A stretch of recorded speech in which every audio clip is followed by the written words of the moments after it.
right, guys. Well, we made it. We're here. Look at us, all dressed in black. Yeah, we're All here, black, baby. I don't know who sent the memo out, but we got all the same memo. I think it's just a given. Everyone wants to look slim. Yeah, Common knowledge. You guys have been hitting it at the gym. You look good, but I appreciate you guys coming in. Today, two friends of mine here, and I'm very excited for this show. So we got Lhanie and Morry Sade. How you guys doing? Amazing. we're excited. We're going to call it combined. We got Pacific Luxury Partners.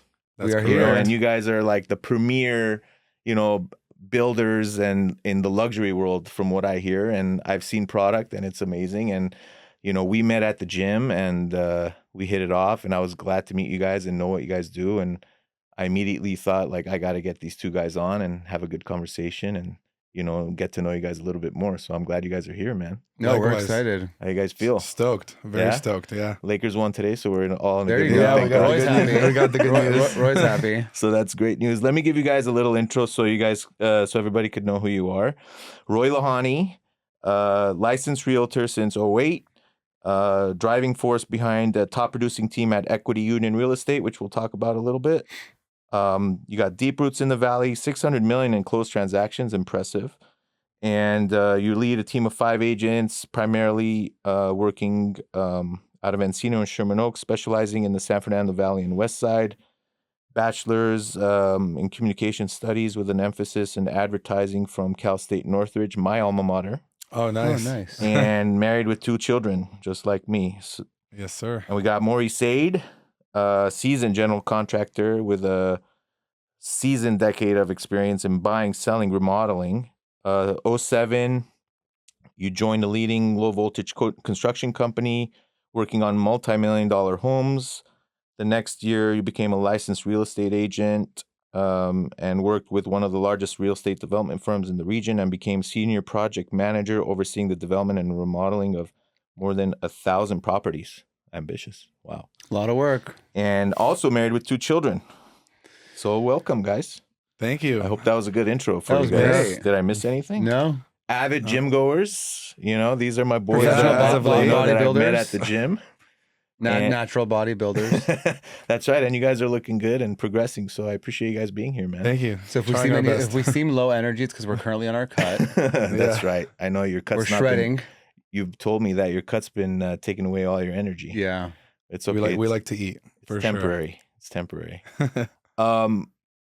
It's exciting for me to have you guys on because I'm more in the commercial realm. And for me, your world is an unknown kind of. Not as far as like, houses, etc., but the luxury building development side of that is very intriguing to me. So I was very excited to have you guys on.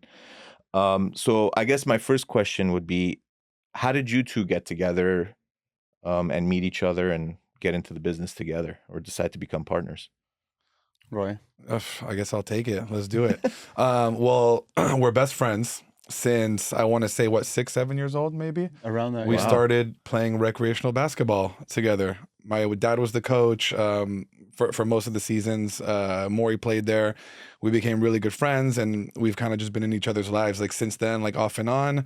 And Morry obviously got into the construction world very early on. I want to say 18, 19 years old. I remember, we'd be in the parking lot after high school, and people were like, "Hey, Morry, what college are you going to?" He'd be like, I'm not going to college. I'm going to start working now." And something that I wanted to do that too. Unfortunately, I wish I did that.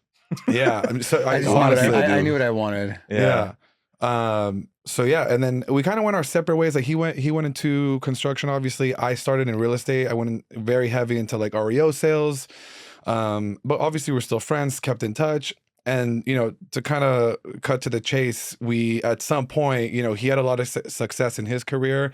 I had a good amount of success in my career. And we're like, hey, I think it's time. Let's team up. You're a really good contractor. I want to say I'm a really good real estate agent. I know the market really well. I'm tired of making other people all this money. Let's do it ourselves. And yeah, we started with 1 project and it became 2 and 3. How long ago was that? I want to say 2020. Wow. Was when we Yeah. really teamed up and Yeah. hit the ground running. Yeah. Nice. So And what was the first project like together? Oh man. yeah, I want to say it was great, right? But it's such a learning curve for Yeah. like for everything. Yeah, Like, looking back. yeah, like there's always Right. there's always a hiccup. I mean, we're still dealing with hiccups every step of the way. Yeah. But yeah, I mean, for the most part, again, not smooth sailing, but as far as me and Morry go, I think we're a great team, but we learn together and we hit humps in the road. And so the cool thing is that we get to experience it together. Right. So in that sense, it's, I wouldn't say it's difficult, but the challenges are definitely there. Yeah. And But right off the bat, you guys like hit it off. Like you guys knew how to work with each other's personalities, and you guys, yeah, we kind of, I want to say we stay in each other's lane. Now it's Gotcha. a little more meshed because we're very much like, I don't sell as much real estate anymore. Like I'm full-time developer, as is Right. Morry. He doesn't do Wow. so many side jobs, contractor retail jobs anymore. This is our full-time gig.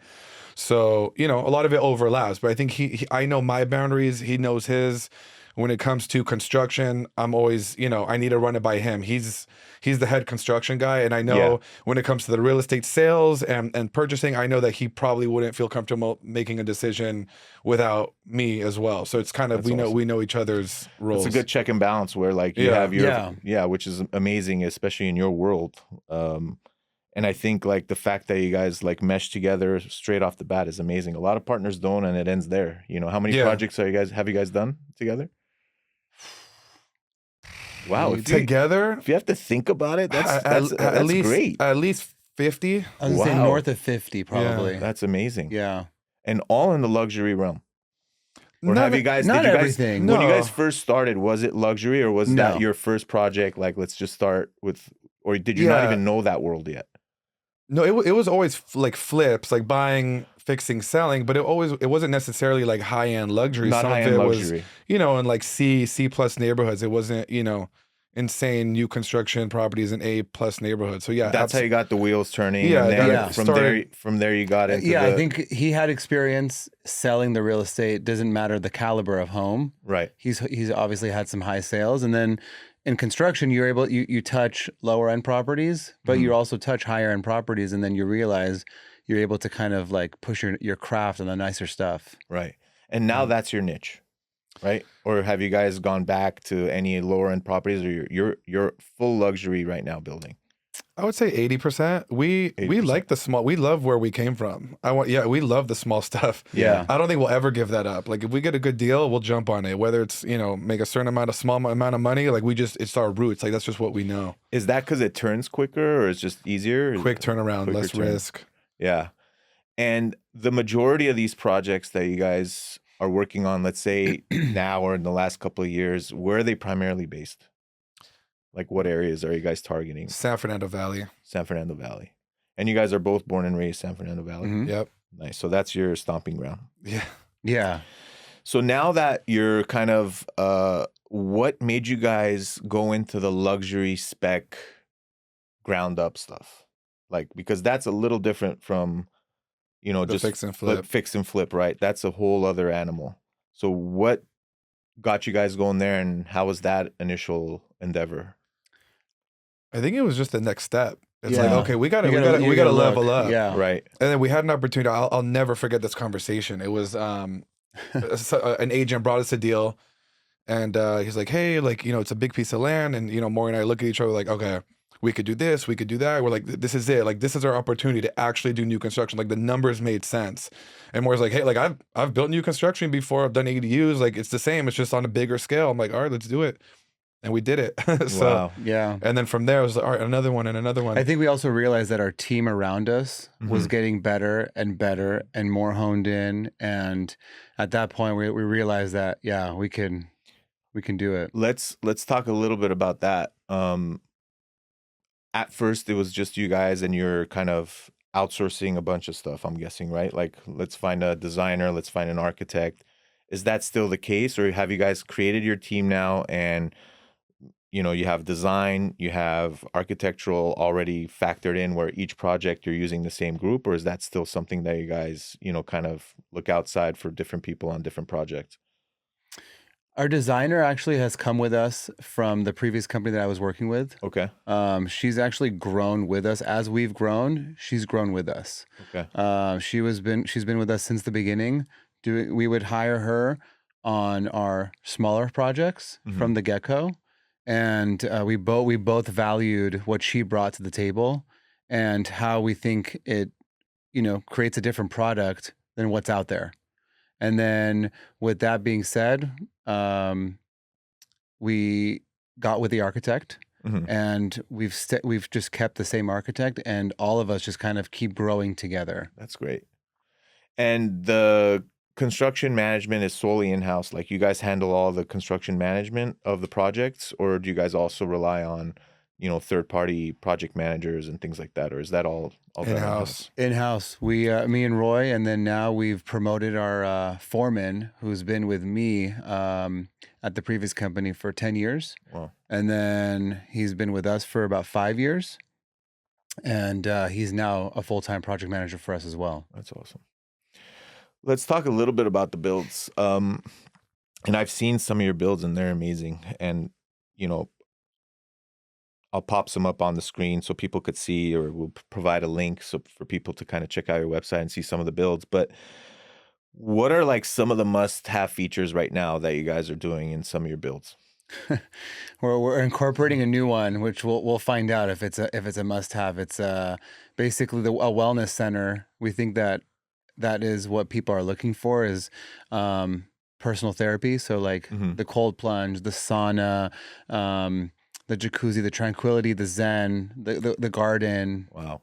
Sign me up for that, man. Yeah. Yeah, I think if I had that, I'd just be home all the time.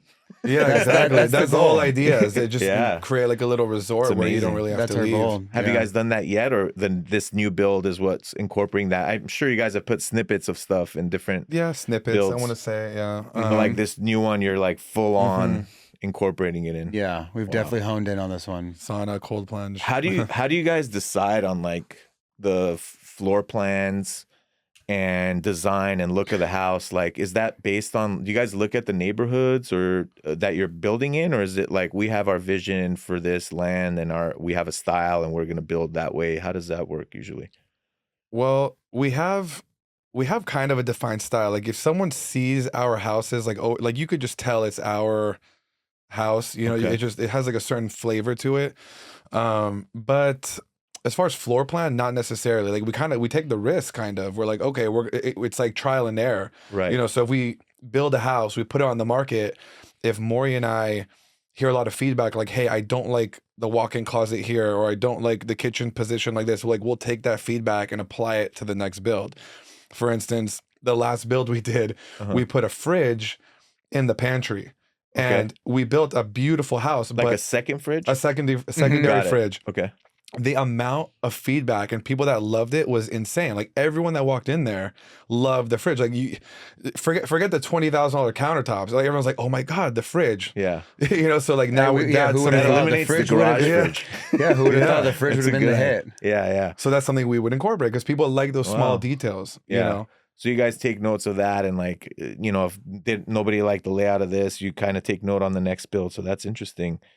And we're not trying to reinvent the wheel. Yeah. We want to do practical homes that will last a long time, that make sense for people. Still luxury, high end, but we're not trying to push the envelope in the sense where, we're not trying to reinvent the wheel.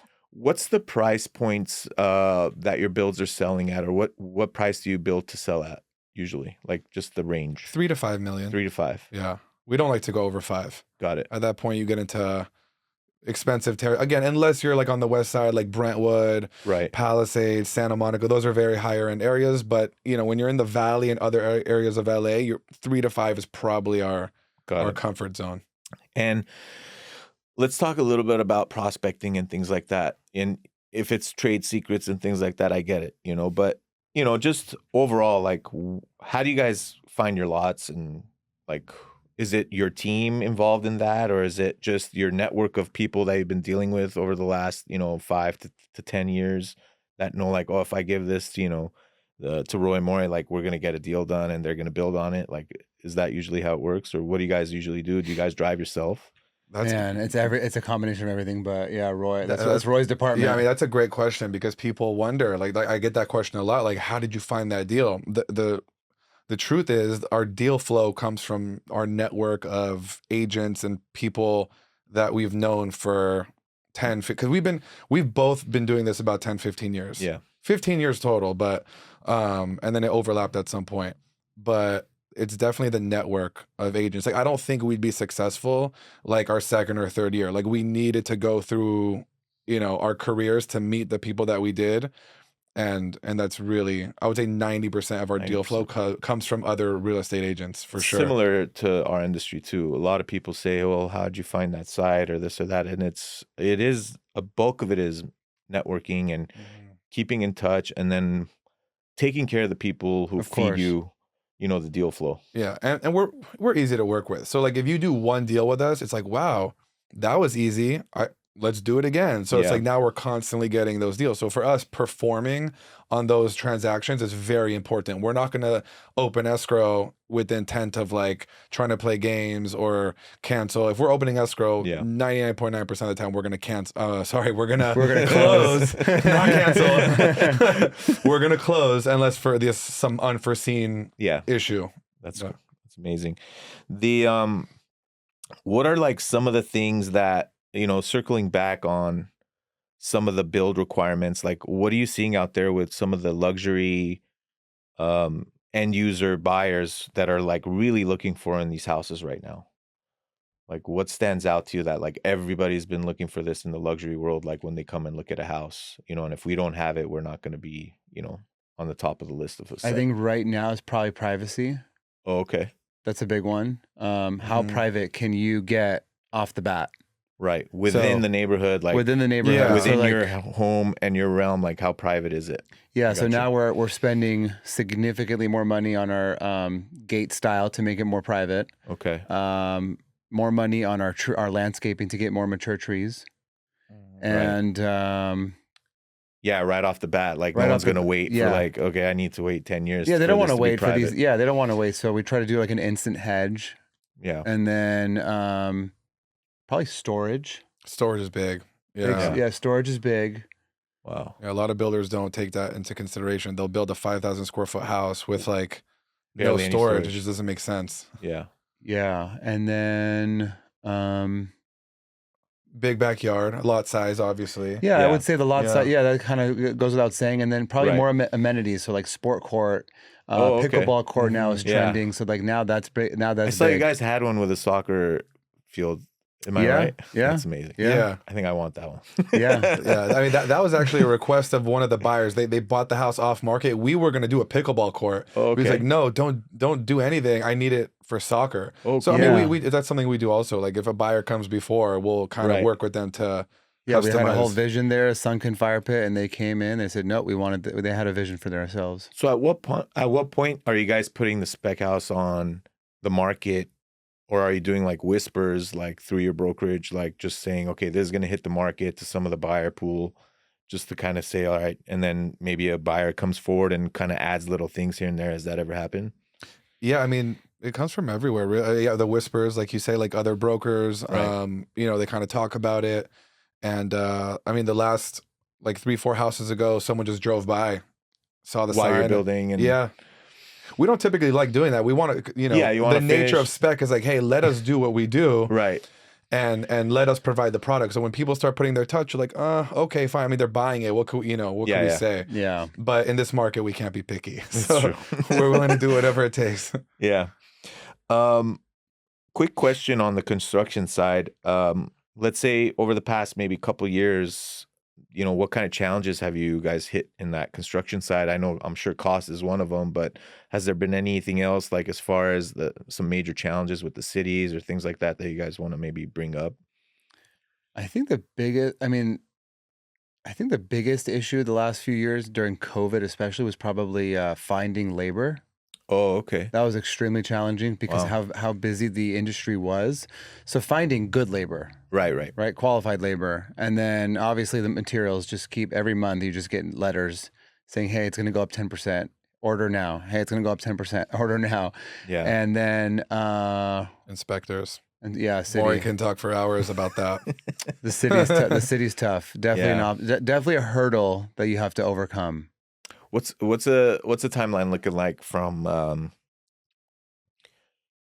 you guys close escrow and then go to permits, or are you guys doing that because you have a quick close, I'm guessing, just to be competitive, right? And then after close, you're going to get permits. So let's say once your drawings, preliminary stuff is ready, how quick is it running from getting, submittals to permit? It depends. Just a random question, because in my industry, it's crazy. Well, that's where the negotiation comes in, right? Yeah. How long of an escrow can we negotiate? Yeah. But luckily, we exactly. just took, one of them, we negotiated a 3-month escrow, but it doesn't happen. Like when it's on the market and Yeah. the agent brings you a deal on market, now you have to be competitive.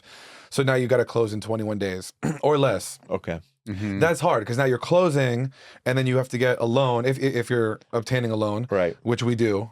We finance everything. So we'll get a loan and then we might have to do a bridge loan too because we have to, carry the note for 6 months, then get approved plans and then get into refinance and get into another construction loan. I So got you.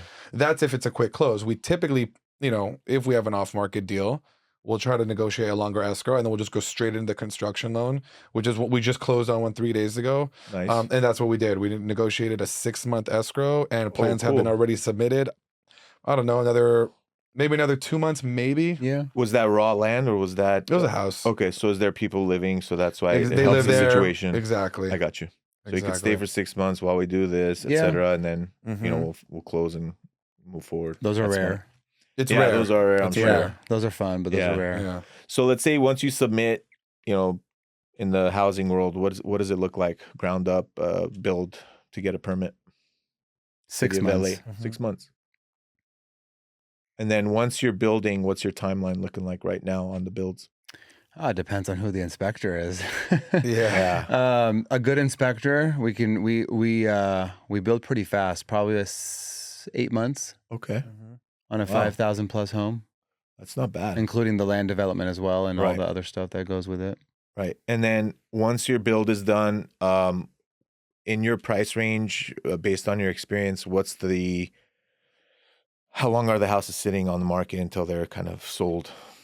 Just Depends how's the market right now? Oh man. Market's not the best right now. Uh-huh.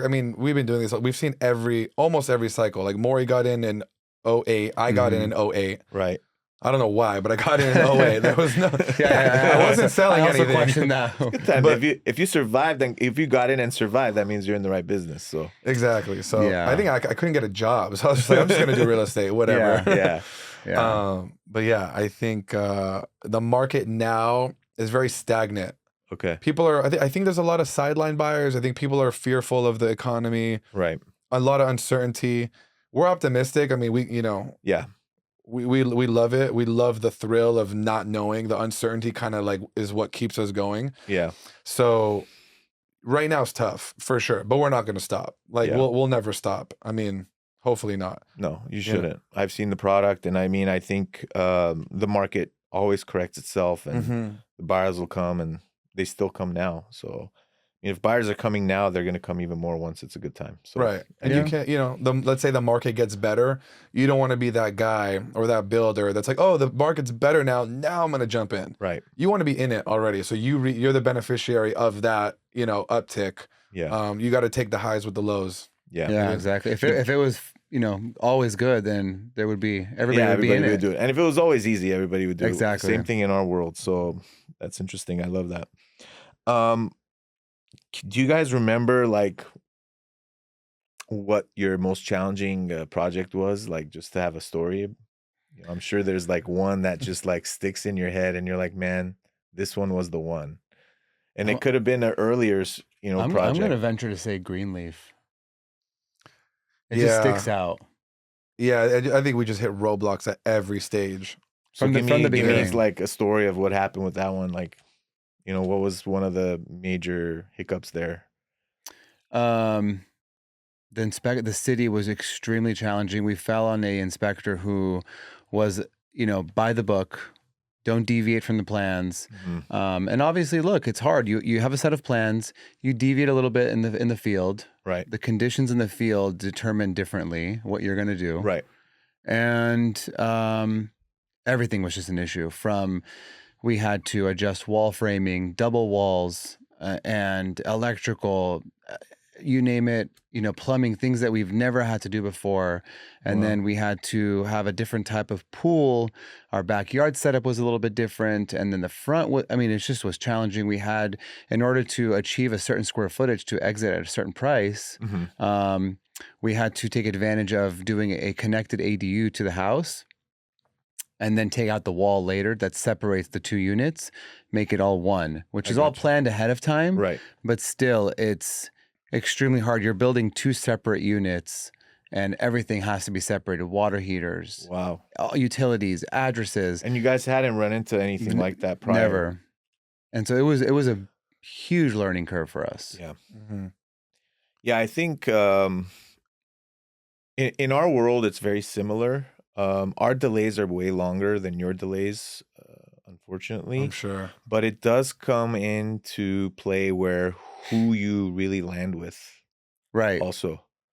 So I understand that, and it's tough to kind of like sometimes you're like, man, why would it just not be a little bit easier to get stuff done? But we're in a different area too. Like LA is just another world. And for sure. 100%. Outsiders who come in and want to try to build here and do things, they see it and they're like, man, it's tough here. And when people like me who go out of state and build, and do things, they're like, man, you realize how much easier it is. Yeah, we just went to the National Builder Convention in Vegas last month, and we met some guy from Texas, from Houston, playing craps, and he was like, oh yeah, you can get a permit same day. Just walk in, same day. I don't want to hear that. And you start construction within 7 days. Yeah. Oh, man. Yeah, I mean, we hear the same kind of stories, especially Texas. There's a lot of places in Texas where you could get a permit same day, just over the counter, and you're ready to go. Pretty crazy. I mean, I don't mind the rules. I just, it just usually if it's a level playing field for everyone is what I like to see. So you know what you're getting, because in our business, in any real estate development, like you want to know what your timeline is so you could plan your exit, of course, figure out what your holding costs and all these things are going to be, because you still have an unexpected variable of like, when is this thing going to sell? That's one thing you never know, right? Like, but or when you're going to finish. Or when you're going to finish. You're going to hit roadblocks during construction. Right. So if you could control some of the timelines, it's really helpful, and I always try to bring it up in my podcasts, just because I'm hopeful like some city people might listen, etc., and things could change. Hopefully we understand their job is hard. It's a big city and they're getting flooded with developments and do this, do that, but if there's a way that we could help it, whether it's, turn it in at this point or get a third party involved to help with the approvals, it would be huge, I think. 100%. It's really hard for us to underwrite our deals because there's just so many variables. Yeah. Every house we exit, we add another variable. A new variable on the next never doing that again. to the underwriting process. Wow. And then we look at each other and we're like, maybe we'll do it again. And then we're like, no, we're not going to do it again. We're not doing that again. Yeah. I mean, to piggyback on the challenges, the neighbors, we always deal, we always do. The neighbors always give us a challenge. When you're building? When we're building. We have some stories with neighbors. I mean, we've had a neighbor where we had to remove a tree. And unfortunately, that happens. On our property. Okay. Look, we don't want to remove trees. If we can salvage trees and make them work and incorporate them into our design, we do that. Unfortunately, when you're tearing down a house and you have a tree that's 300 feet tall in the middle of the lot, you have to take it down. Yeah. And man, she was a tough one. She like tied herself to the chain link fence or something. She was. Hold on. She started crying. She was crying. The neighbor tied herself to the chain link fence of your construction Yeah, she's like, I'm not gonna let go. I'm not gonna let go. And then like she was hosing down our tree trimmers and arborists while they were there. While they were there, I think because there was like squirrels that she would feed, and they like lived in the tree, so she was attached to them. Go figure. This is like a random. Hopefully one-off, but Roy has a story from a neighbor recently that he got a call from. Yeah, I mean, this happens so...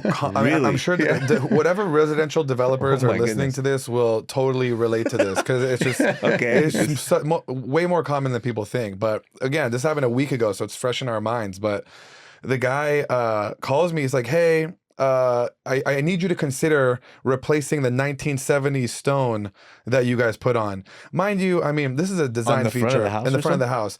Mind you, it is, you know, it's a designer stone. I mean, that's what's in, and we go by Right. trend. So like you see this stone everywhere. Mind you, this is an unsolicited neighbor that decided to stop what he was doing in the middle of the day while we're in a Yeah. meeting and take up 20 minutes of our time to tell us how he didn't like the stone and how we should change it. So how did that conversation go? At that point, I just ignore them. I just ignore them. I don't respond to that stuff anymore. Wow. But Tough. there's always some Tough. kind of complaint. Some neighbors are reasonable. Yeah. You know, if workers are leaving, you know, trash in front of their homes or dirt, like I understand that could be annoying, but Yeah. a lot of times they're unreasonable requests. Yeah. I mean, the longer we stay here, the more I could probably think of, you know. Yeah. But we can go on it gets for out of hours. control. Wow. Do you have people complaining like in some neighborhoods that like, wow, you came and built this huge house here? Like, have you guys heard Oh, that yeah. before? Oh yeah. Yeah. Actually, Yeah. our first new construction was definitely the biggest monster on the block. Yeah, and I don't know why, but developers just get a bad rep, Yeah. which to me is so. Should be the opposite. I It agree. should be the opposite because Yeah, we're providing housing. You know, we're Right. bringing something to the table. Like people just think developers are just evil people that make a bunch of money, but the truth is, we take on a lot of risk for not a lot of reward. Sometimes yes, sometimes no, but that's part of the Right. business. And people just don't like us. Some, you know, the smart people do, Yeah. but for the most part, it's, you know, I think it comes down to the people who understand how the markets work and how growth works within cities. But even in commercial, a lot of developers get a bad rap. You know, we have to deal with NIMBYs all the time, like Yeah. everywhere, you know. But residential development to me seems like it's a necessary thing to have, especially in an area that's so overpopulated and poorly developed to start with, right? Like Agreed. you've built an area where families are coming in and the majority of the houses are 2+1s, Yeah. 1,200 square feet. And you have Doesn't make sense. multiple families living in a house. Exactly, right? Like my neighbor's house just sold and, you know, it was a 2+1, you know, 1,100 square feet, you know, and it's impossible. Even if you wanted to, like, how are you going to buy that house, live in it, etc.? But, you know, I think you're always going to have the people who are going to complain and do this. But I think hopefully over time, you know, and they see the final result of the product and how it changes the neighborhoods and more families move in. You know, the majority of these big houses, let's face it, in the San Fernando Valley especially, right? Mhm. Like it's families moving in, right? This isn't the West Side where you got a bachelor coming in and partying Right, in a right. mansion it's all so the many time. families. And we You know? and we cater. When we build, we think of families. Yeah. We don't ever And that's cater the way to to do like we cater to the masses for sure. Yeah. What's, you know, what do you guys see yourselves doing in the next, you know, what's the 5 to 10 year plan? Like, are you guys, you know, because you guys started Well, it flipping, changes as the market changes. right? Yeah. Or what's the like vision board plan, right? Like you guys started flipping houses and now you're developing these nice, large luxury houses, right? So what's the next level up to you guys in your mind on a wish list, you know? Well, Mike, maybe some commercial. Everybody in No. residential wants to get into commercial, and You everybody wanna in know, commercial wants to get we in want to residential. do it right now. It's done. Obviously, it's our income, right? Yeah. We want to do it to the point where it's not our main income Mhm. and without the stress of the financials. I got you. Because at the end of the day, it's a hobby for us. We love it. Yeah. It's we pa- live it, breathe it. It's yeah. nonstop. It's 24/7. It's Saturday, Sunday, middle of the night. I wake up at 2 a.m. Oh my God, I forgot to schedule something. And I'm texting people at 2 a.m. Yeah. And I mean, I know you guys from the gym, and trust me, I've walked by you guys when you're like talking about, you know, vanities and, you know, this and like, oh, what are we going to do with this coal plant? You know, so I Yeah. hear the conversations and I see the passion that you guys have and you guys like love talking about it. So many people listen to our conversations in the steam room, in the bathroom. These are where ideas are like cultivated, you know, the gym, Yeah. your brain is firing off, you know, so it's, I agree because you're in a more calm Yeah. state of mind. You're not running around. yeah. And I hear it from you guys all the time and it's, you know, I love it. Speaking of which, last season on this podcast, I used to have my daughter come on and ask a couple questions. But I switched it up this year because it's been a year and a half for me that I've like really taken a turn into wellness and, trying to get to a point where I'm, really, really taking good care of my body and, doing things to help live longer, and longevity is a really big thing to me. So that's why obviously I love your builds too, because they're integrating wellness and things like that. But what are some of the healthy habits that you guys are doing now to help you guys kind of stay focused and grow and keep yourselves healthy, etc.? Like, give some listeners some tidbits of what you guys are doing right now individually on the wellness side. Well, I mean, we're pretty aligned in what we do because we hold each other accountable. So, and we're trying to eat healthy, right? Whole foods, minimize the calories to some extent. Because I mean, we both love to eat. I mean, it's just, Who doesn't? Yeah, and it's hard being in the field. Yes. You're not at home, right? So anyone that works from home, you guys are lucky because you have the flexibility. Yeah. And then it's hard. You're driving around from job to job, and then you see what your guys are eating, your workers, and they don't eat the healthiest. Yeah. Right. So then there's a lot of stuff out there. You're driving by, you smell in and out, and then that smells really good. Yeah. No, the salad does not smell good. Yeah. Yeah. I mean, again, it's a work in progress. That's one part. Obviously, we go to the gym. Try to do five days a week. How long has that journey been for you guys? I remember when you guys first His started. is slightly different than mine. Consistently about a year and a half. Consistently. I mean, I've always worked out off and on, Right, but it's but never this- been consistent. Yeah, this consistent thing Never you guys been got this going. consistent. No, yeah. never been this consistent. Yeah. For me, it's actually this week will be 1 year, 5 days a week. I've never done this before in my And life. how do you feel?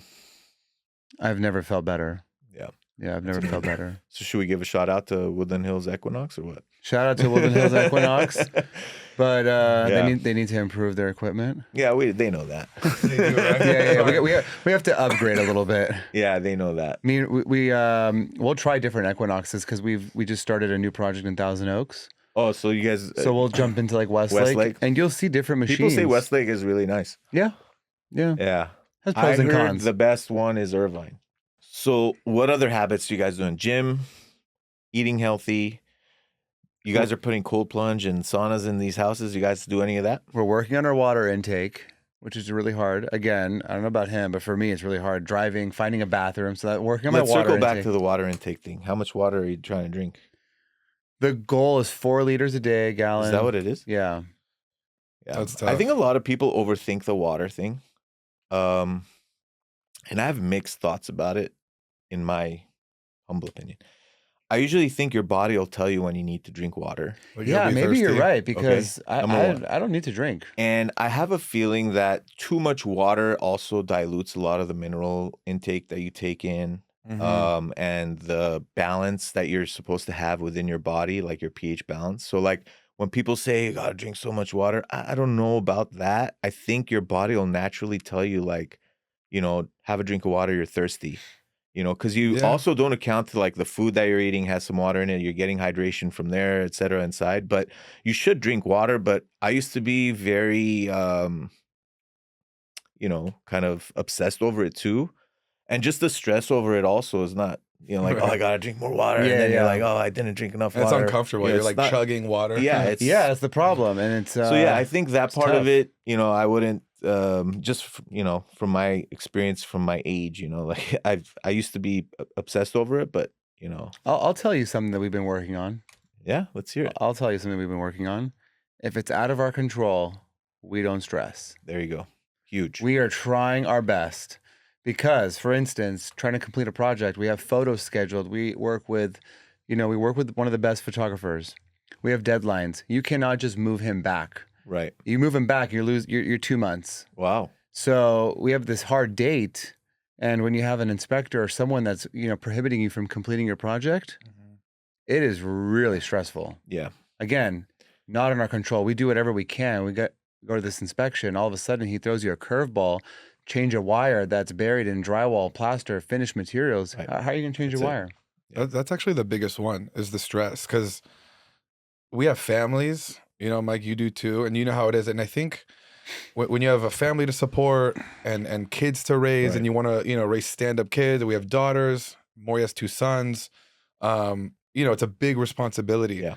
And for us, especially in our business, because we've experienced obviously the family life and what's truly important, developing real estate is, I mean, at the end of the day, it's only money. Now, do we need the money? Right. Do we want the money? Of course. I mean, I think many people do.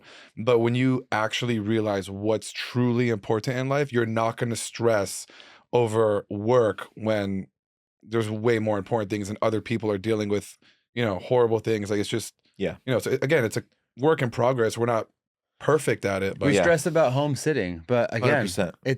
we do everything we can. We drop the price. We talk to other agents. We get feedback on the home. We'll walk it. We'll talk. We'll hear. We listen. We do. But hey, Yeah. you can't. You 5-minute can't. funerals. Yeah, you can't just tell a buyer to Yeah. buy the house. I mean, It's you can't true. just do that. Controlling the controllable is the way to live in real estate, because if you want to be in it for a long period of time, Mm-hmm. you're going to lose deals more than you're going to get deals. And I learned that over my course of time. I'm sure you've seen it. Like, you're going to lose a lot of deals and more than you're going to have successful deals, And nothing humbles you like going from a COVID market Oh, yeah. when you couldn't even, like, Roy wouldn't even tell me that we have open house, and at 1:01 Sold p.m. that it's sold. weekend. He's texting me in the open house saying it's sold. He's just keeping it open. Yeah. But now it's like we're lucky if we have someone even like interested. Yeah. The market's so scarce. Yeah, exactly. And I think that's a big thing to work on, especially when you are a parent, because there's that stress is the silent thing that kind of gets to you, and that's why the gym is so important, to kind of give you the reset every morning. It helps you kind of ground yourself again. And And you want to give your family know. the best version of yourself. yeah, You don't want to come home and just a wrecking ball. yeah, it's true, man. Let's finish it off with, like, if someone's trying to break into the industry, whether it's, and this could be multiple parts of the industry, let's say construction industry, in the residential realm, realtor, wants to be an agent. What kind of advice would you give someone young who's looking to break in to doing that, or also even developing at some point? What kind of advice would you give them? I mean, I'll speak on behalf of like being like a real estate agent, realtor, eventually, getting into development if that's what you want to do. The biggest tip is probably, if you're going to get in it, be prepared to stay in it. It's all about longevity. You're not going to become successful overnight, especially in real estate. And I'm not talking 2-3 years. I'm talking about 10 years, 15 years, because you have to get to know the market. You have to build up your clientele, and that's a very slow wheel to turn. So that's probably the best Good advice, advice. is just really, if you're going to do it, you got to go all in. Otherwise, don't even try it. Yeah, it's good advice. My advice, don't get in it. Simple. Yeah. Yeah, it's just simple. If you had to go back and do it again, you wouldn't get in it? I would, but it's cutthroat. Yeah. It's not for everyone. It's not for everyone. It's definitely not for everyone. No. I think the younger generation today, that's, living on their phones and in a kind of looking at different ways people are making money. If you don't have that drive, to like get We talk slapped about around, it. You got to want it. Yeah, We talk you gotta about want it. it. Yeah, we're like, how, what are, our kids? Yeah. We don't know, because is it, do you pass down the drive or you have to teach it? I think you have to teach it. Yeah. I think you have to teach it, and there has to be a little bit of hunger. We had the hunger when we were young, like, we wanted that, Right. but we didn't have all the distractions that kids have now either, right? Right. I think lead by example too, because I don't think my parents ever taught me to become like a hustler. They were just hustlers. Yeah. So I think watching That's that, true. growing up, my mom actually tried to discourage me. My mom's been a real estate broker for 30 years, and Oh, she wow. actually discouraged me she's like, don't do it. It's inconsistent. And I'm like, what am I going to do? Like, Yeah. it was a tough time. So I think Yeah, leading by my example. mom pushed me to tons and tons of fights over not going to college Wow. in high school. Yeah, like everybody was, I don't know what you guys did, I forgot, but there's like that exam, SAT or whatever. SAT, yeah. Yeah. And I didn't take it, and You didn't miss out. Yeah, I don't know. My mom was I wasted a lot of time in I college. mean, looking back, I mean, college wasn't. I wasted a lot of time. I was a physical therapy major. And then I had an internship where I had to like massage an old person's foot, and the next day I was a You're like, business major. this is not for me. The next day I was a business major. Yeah. You know, but I guess I didn't have the guidance, and I was just, you know, that's where you were like pushed to go, and you'll find. I'm not saying don't go to college, because my kids are going to go to college. My wife works for CSUN. She built, you know. Yeah.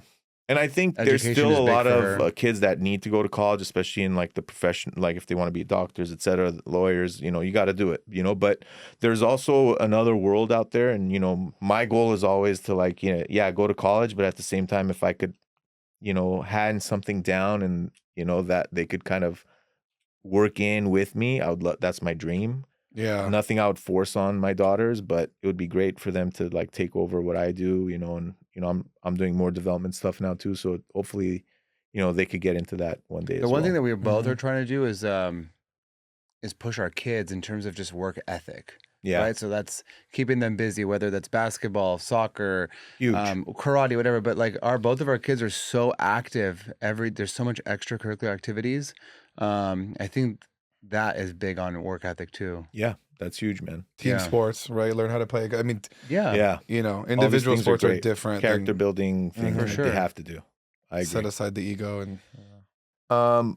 Let's finish it off where, how do listeners find you guys? You know, what's the best way to find you guys out there if they want to reach At out? the gym. That's a good one. At the gym. I like 8 that. Every day fluctuates, Yeah. but at the gym. You know, let's say hopefully we got some people listening who have off-market things. You know, what's a good way for them to reach you guys? And why don't you guys just maybe give a sound off, and we can also put in the show notes of how people could reach you, you know? Instagram at Pacific Luxury Partners, Okay. all one word.